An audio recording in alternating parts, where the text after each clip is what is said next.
बिस्मिल्लाहिर्रहमानिर्रहीम। अस्सलाम वालेकुम नाजरीन, आप देख रहे हैं IRTV यूट्यूब चैनल और मैं हूं आपका होस्ट इमरान आसिफ। नाजरीन, मेरे जितने बुजुर्ग पेंशनर हैं और मेरे सरकारी मुलाजमीन दोस्त हैं, बहन भाई हैं, आप सब के लिए एक अच्छी खबर लेकर हाजिर हुआ हूं।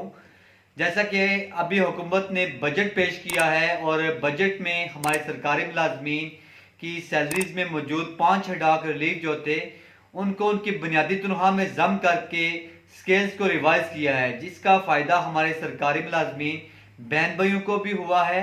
लेकिन इसका असल फ़ायदा हमारे उन सरकारी मुलाजमीन दोस्तों को हुआ है जो कि मुस्तकबिल करीब में रिटायर हुए हैं। आज की वीडियो मेरी जो है वो मेरी उन दोस्तों के लिए है जो हमारे 2021 में, यानी कि हमारे वो दोस्त जो कि 1 जुलाई 2021 से लेकर 30 जून 2006 तक रिटायर हुए हैं और उनके एडहाक रिलीफ उनकी बुनियादी तनख्वाहों में जम नहीं हुए थे। आज की मेरी वीडियो उन दोस्तों के लिए है। हमारे चंद दोस्तों ने मिलकर, तंजीमों ने मिलकर, एपका, गिका, इन्होंने मिलकर और कुछ रिटायर्ड सरकारी एम्प्लॉयज थे जिन्होंने इन सब के साथ मिलकर एक दरख्वास्त लिखी है फाइनेंस डिवीजन को कि हमारे वो दोस्त जो कि 1 जुलाई 2021 से लेकर 30 जून 2022 तक रिटायर हुए हैं, उन लोगों ने बड़ा अरसा वेट किया है कि हमारे जो स्केल रिवाइज हों और हमारे डाक रिलीफ जो हमारी बुनियादी तनख्वाह में जम हों, लेकिन उनके स्केल इस अरसे में रिवाइज नहीं किए और अब 2022 में ये स्केल रिवाइज हुए हैं, तो वो लोगों का बहुत बड़ा नुकसान हुआ है। इसके लिए एक मिसाल दी गई है कि जब 1994 में 1994 में बजट पेश हुआ तो उस वक्त स्केल रिवाइज किए गए थे।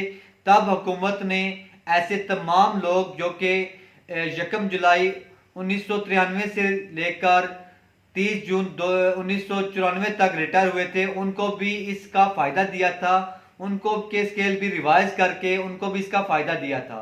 उसी मिसाल को देखकर हमारे इन तंजीमों ने और रिटायर्ड मुलाजमीन ने ये हुकूमत को एक दरख्वास्त लिखी है कि हमारे वो भाई जो 1 जुलाई 2021 से लेकर 30 जून 2022 तक रिटायर हुए हैं उनको के स्केल्स भी रिवाइज करके उनको भी इसका फ़ायदा दिया जाए, ताकि ये लोग जो इतना अर्सा इंतज़ार करते रहे थे लेकिन रिटायरमेंट आ गई इस दौरान और स्केल रिवाइज ना हुए, उनका नुकसान ना हो, उनको भी इसका फ़ायदा दिया जाए।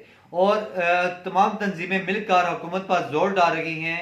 फाइनेंस मिनिस्टर को, वज़ीर आज़म को, सबको लेटर्स लिख दिए गए हैं। आप लेटर स्क्रीन पर देख सकते हैं और ये लेटर की कापी मैं आपके लिए स्क्रीन पर शो कर रहा हूँ कि हमारे इन भाइयों को जो पिछले 1 साल पहले से ही रिटायर हो चुके हैं उनको भी इस स्केल रिवाइज होने का फ़ायदा दिया जाए ताकि वो लोग भी हमारी तरह फैज़याब हो सकें।